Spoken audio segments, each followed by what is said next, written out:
Hello everyone. Today we are going to deal with the seismic waves.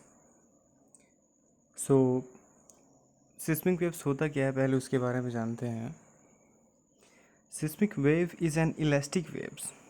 जो seismic waves है, it is an elastic waves which follow the law of elasticity. So it follow the law of elasticity while propagating through the rock masses. So it follow the law of elasticity. तो seismic waves जो होता है जब भी किसी rock mass के अंदर से जब पास करेगा तो क्या होगा कि ये इलास्टिसिटी का जो लॉ है वो फॉलो करेगा. So during the plate movement, जब भी कोई प्लेट मूवमेंट होता है, स्पेशली अगर आप देखते होगे सबडक्शन बाउंड्री के अंदर जब भी प्लेट मूवमेंट हो रहा है तो क्या होता है कि यहाँ पे huge amount of stress is accumulated at the boundary plate. यहाँ पे एक रॉक मास होगा जहाँ पे बहुत ज़्यादा स्ट्रेस कंटिन्यूसली लगे जा रहा है और इसकी वजह से क्या होगा कि स्ट्रेन भी है उस रॉक मास के अंदर वो भी कंटिन्यूसली इंक्रीज होते जा रहा है. सो स्ट्रेन इस रॉक मास के अंदर एक स्ट्रेन एनर्जी के फॉर्म में स्टोर होते जाता है.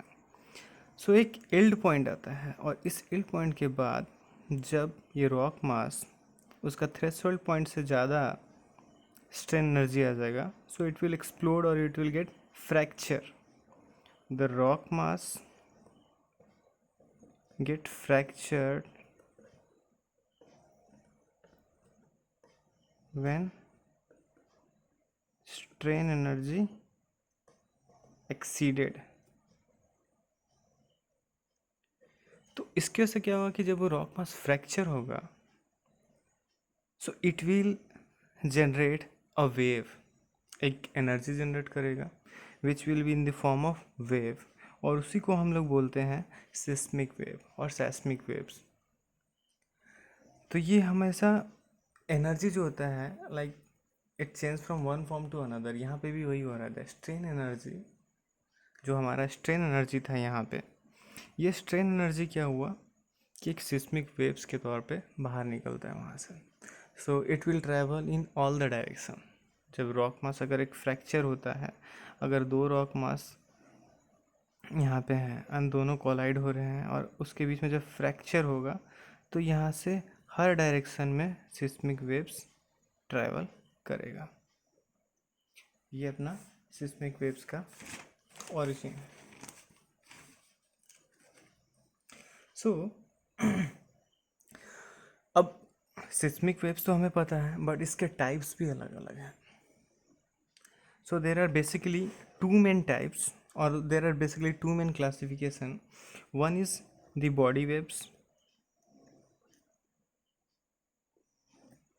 And second one is the surface wave. इन दोनों के बीच में देख के ही पता चल रहा है body wave and surface wave के बीच में कि one which travel through the body और इनसाइड द अर्थ सरफेस उसको बॉडी वेव्स कहेंगे एंड सेकेंड जो सरफेस पे ट्रैवल करे अर्थ सरफेस पे तो उसको क्या बोलेंगे, surface waves. So it travel below the earth surface and it travel on the earth surface.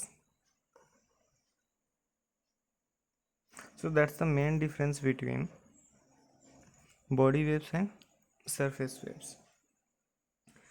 So जब भी ये body waves, suppose ये मेरा अर्थ सब सरफेस है, यहाँ पे क्या है कि मेरा एक बॉडी वेव्स ट्रैवल कर रहा है. So sometime it reach to the, sometime क्या जब भी ये बॉडी वेव्स सरफेस पे ट्रैवल करना सरफेस के नज़दीक आ जाएगा और यहाँ पे ट्रैवल करने लगेगा तो इसको हम लोग बोलते हैं सरफेस वेव्स. तो जब भी बॉडी वेव्स अगर सरफेस पे चला जाए तो इसको बोलेंगे surface waves. So the basic difference between body waves and the surface wave is एक जो ज़मीन के अंदर ट्रैवल कर रहा है, दूसरा ऑन द सरफेस. अभी हम लोग देखेंगे कि body waves and surface waves जो हैं इनके भी फर्दर क्लासिफिकेशन है। जो बॉडी वेव्स है उसका भी फर्दर क्लासिफिकेशन है, एंड जो सरफेस वेव्स है उसका भी फर्दर क्लासिफिकेशन है।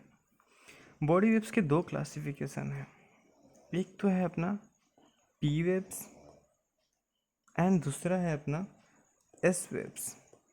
सो there are two classification of body waves. One is P waves and another is S waves. Similarly, for the surface wave, there is two classification. One is L waves and the another one is R waves. तो इसको L waves को हम लोग बोलते हैं love wave और इसको बोलते हैं रेले वेव।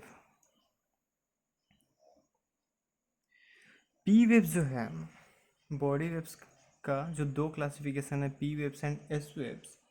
सो पी वेव के बारे में हम थोड़ा डिटेल में देखते हैं। So P wave is also known as primary wave, इसको प्राइमरी वेव भी कहते हैं, मैकेनिकल वेव भी कहते हैं।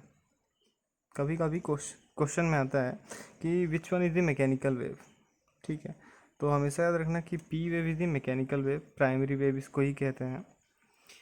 और पी वेव का जो सबसे मेन खासियत है वो ये है कि it travels like a sound waves, compression and rarefaction.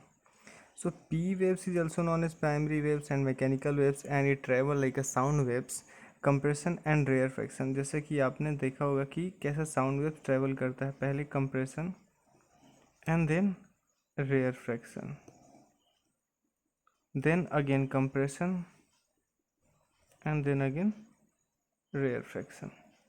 So P waves travel in a longitudinal manner. P waves is also known as longitudinal wave. क्यों? क्योंकि longitudinally travel करता है in the same directions in which the energy is propagating. Energy कहाँ propagate हो रहा है? इस direction में अगर एनर्जी प्रोपगेट हो रहा है तो पी वेव्स भी इसी डायरेक्शन में in a form of longitudinal waves इस तरह से ट्रैवल करेगा। कैसे? पहले कंप्रेशन, मतलब पहले ये जो पार्ट है वो पहले कंप्रेस होगा, फिर रेयरफैक्शन, फिर कंप्रेस, फिर रेयरफैक्शन, इस तरह से पी वेव्स ट्रैवल करता है। लेकिन अगर हम लोग देखते हैं एस वेव्स के बारे में, एस वेव्स बहुत इंटरेस्टिंग है। एस वेव्स होता है ना, सपोज अगर एक सरफेस है, ठीक है, तो एस वेव्स इस तरह से ट्रैवल करेगा, ठीक है, in a perpendicular to the direction of propagation of energy. Suppose ये एनर्जी है, ठीक है, तो इसके परपेंडिकुलरली वो ट्रैवल कर रहा है इस तरह से। इसके अगर आप देख रहे हो कि सॉरी यहाँ पे कि अगर ये direction of propagation of energy है तो इसके परपेंडिकुलरली हमेशा ट्रैवल कर रहा है, ये परपेंडिकुलरली हमेशा ट्रैवल करेगा, तो इसीलिए इसको बोलते हैं इस वेव्स को ट्रांसवर्स वेव्स। इस वेव्स को कहा जाता है ट्रांसवर्स वेव्स। सो इमेजिन कि अगर आपके पास एक लिक्विड हो यहाँ पे, तो जनरली क्या होता है कि अगर आप लिक्विड में अगर आपने फोर्स इस डायरेक्शन में लगाया तो आप इसी डायरेक्शन में चलते जाएंगे, आपको वापस फोर्स इतना नहीं आ पाता है कि आप इस डायरेक्शन में आ पाए। तो एस वेव्स में क्या होता है कि मैंने travel through a liquid medium, तो सपोज़ इसने इस डायरेक्शन में फोर्स लगाया तो उसका ये मोशन कंप्लीट नहीं हो पाता है, इस तरह से वापस नहीं आ पाता है। क्यों? क्योंकि एस वेव्स को हमेशा कैसे चलना है, सपोज़ ये एनर्जी है तो एस वेव्स को चलना है पहले ऊपर, देन इसके बाद नीचे, फिर ऊपर, देन नीचे, मतलब ये परपेंडिकुलरली चल रहा है। बट किसी एक डायरेक्शन में जब फोर्स लगवाया लिक्विड में तो क्या होगी, उसके एटम जो हैं वो एक दूसरे से इतने दूर हैं, उनके बीच में इतना ख़राब बॉन्डिंग होता है, इतना वीक बॉन्डिंग होता है कि वो इसको रिपेल नहीं कर पाते हैं और वो इसी डायरेक्शन में चल जाता है। सो ये मोशन कंप्लीट नहीं कर पाता, अच्छे से होगा बट बहुत कम एनर्जी के साथ ये मोशन कंप्लीट हो पाएगा। इसलिए S waves it cannot travel through a liquid medium, and इसी वेव्स की वजह से हमें पता चला कि हमारा जो आउटर कोर है it is a liquid medium. हमारा जो आउटर कोर जो था ये लिक्विड मीडियम है करके हमें किससे पता चला, एस वेव्स की वजह से पता चला, क्योंकि एस वेव्स जो है लिक्विड के थ्रू ट्रैवल नहीं कर सकता है। अब हम लोग बात करते हैं, ये तो बॉडी वेव्स के बारे में हम लोग बात कर रहे हैं, अब हम लोग बात करेंगे सरफेस वेव्स के बारे में। तो सरफेस वेव्स में हमारा सबसे पहला जो वेव है वो है एल वेव, और which is also known as love wave. एक साइंटिस्ट के नाम से लव वेव पढ़ा था। लव वेव जो है इसका सबसे गजब का सिमिलैरिटी ये है कि love wave and S waves both are transverse waves, both travel in a both are transverse waves. ठीक है, लव वेव भी ट्रांसवर्स वेव है। Both travel in a perpendicular direction to the motion to the energy. लेकिन